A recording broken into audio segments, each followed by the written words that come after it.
कांग्रेस राष्ट्रीय अध्यक्ष बनाने को लेकर कांग्रेस आलाकमान की बड़ी मुश्किलें। गहलोत के दल के पास पूरा मौका हुआ। उनके गुट ने ऐसा खेल कर दिया कि जिससे इनका कांग्रेस का हाईकमान भी फेल हो गया। सोनिया गांधी से संभवतः कोई चूक हुई है और राजनीति का एक लंबा 50 वर्ष का अनुभव है अशोक गहलोत को, तो जाहिर तौर पर वो इस चीज़ को कभी नहीं होने देते और एक बहुत ही अच्छा साइलेंट गेम उन्होंने खेला है। और अध्यक्ष पद पर वो अपनी भूमिका क्या निभा पाएंगे नहीं निभा पाएंगे ये तो भी किसी के गर्भ में छुपा हुआ है। राजस्थान की लुटिया डूब रही है, वो राष्ट्रीय अध्यक्ष के पद के साथ क्या न्याय करेंगे बताओ। क्या राजस्थान की विधायकों कांग्रेस हाईकमान को ये चुनौती निश्चित रूप से दी है। उन्होंने ये स्पष्ट संदेश कर दिया। आप बताइए, राजनीतिक दल से संबंध रखने वाले व्यक्ति के लिए जब पार्टी की मीटिंग आयोजित हो रही है, विधायक दल की मीटिंग वहाँ बुलाई जा रही है, पर्यवेक्षक भेजे गए और उस मीटिंग में नहीं पहुँच करके सीधे दूसरे स्थान पर उपस्थिति दे देना और वहाँ अपनी 3 शर्तें उन्होंने तैयार की, जिसमें से एक विशेष शर्त ये भी है कि सचिन पायलट मुख्यमंत्री के तौर पर कतई स्वीकार नहीं किए जाएंगे।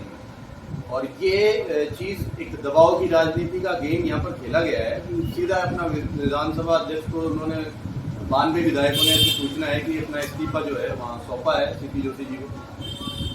सचिन पायलट को रोकने के लिए क्या गहलोत के सर पर ही ये साजिश रची गई?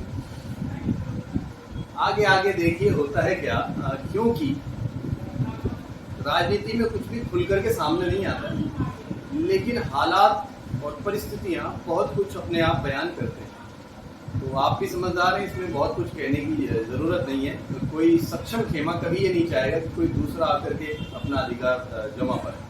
जिस तरीके से राजस्थान में उठापटक चल रही है और राजनीति में भी बहुत चल रहा है, तो इसका असर सीधा क्या 2023 के विधानसभा चुनाव में जरूर देखने को मिलेगा। जिन जन आकांक्षाओं को आकर के इस सरकार को पूरा करना था, ये उसमें पूरी तरह फेल्योर है। हर चीज के ऊपर मोदी सरकार का ठीकरा फोड़ देती है, कर्जे माफ नहीं कर पाए, झूठ बोल करके सत्ता में आए। सचिन पायलट का चेहरा दिखा करके एक बदलाव के तौर पर सत्ता में आने का प्रयास किया और अंत समय में ये हुआ कि राजनीति के माहिर हैं अशोक गहलोत और उन्होंने तीसरी बार है जो मुख्यमंत्री की कुर्सी हासिल की। तो इसमें तो कोई दो राय है नहीं है कि ये निपट गई कांग्रेस। तो अभिनव जी, अब आपके हिसाब से कांग्रेस से आलाकमान को क्या करना?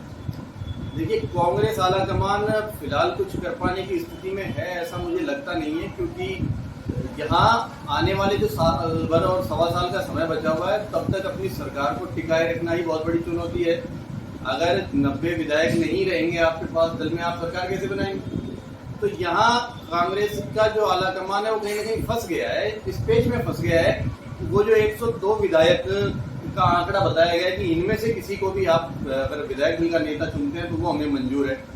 तो कहीं ना कहीं मैं मानता हूँ कि इस फंसी हुई आलाकमान को इन 92 विधायकों की बात कहीं ना कहीं माननी पड़ेगी और यहाँ राजनीतिक कैरियर सचिन पायलट का जबरदस्त रूप से खतरे में आता हुआ दिखाई देगा। क्या लगता है अशोक गहलोत का राष्ट्रीय अध्यक्ष के चुनाव से पहले ही इसमें क्या नैतिकता की हार है? देखिए, नैतिकता का सवाल अगर पैदा होता है तो राजनीति में जो लोग सिद्धांतों की राजनीति करते हैं वो अपने कैरियर में नैतिक भी साबित होते हैं, ऐसी बात नहीं है। लेकिन एक व्यक्ति एक पद का अगर फॉर्मूला कांग्रेस के आलाकमान की ओर से निकल करके आया था तो उसकी अनुपालना करते हुए कुर्सी का मोह छोड़ देना चाहिए था अशोक गहलोत जी को। अगर वो ऐसा नहीं कर पा रहे थे, जैसा कि बार बार वो संकेत दे रहे थे कि राजस्थान को संभाले रखने के लिए उनका मुख्यमंत्री बना रहना जरूरी है और बाकी के विधायकों, देखिए राजनीति में पर्दे के पीछे तमाम चीजें होती हैं जिनका जिक्र हम सार्वजनिक रूप से तो नहीं कर पाते, लेकिन कहीं ना कहीं वो सारी बातें मिल करके इन फैसलों को इफेक्टेड जरूर करती है। और इसमें पूर्वी राजस्थान की एक बहुत बड़ी हार मैं कहूँगा सामने आ रही है, क्योंकि यहाँ आप देखिए कांग्रेस को बहुत सीटें भी मिली हैं और ऐसे क्षेत्रों से भी सीटें मिली है जहाँ पर गुर्जर बहुल समुदाय से निकल करके सीटें आती है। वहाँ पर तमाम सारे एसटी और अन्य वर्गों के विधायक जीत करके आए हैं, उनको भी अपने क्षेत्रों में वापस भी जाना है। सवा साल बाद चुनाव बिल्कुल सिर पर के रखा हुआ है। तो तमाम ऐसी चीज़ें हैं, वो पूरी परिस्थिति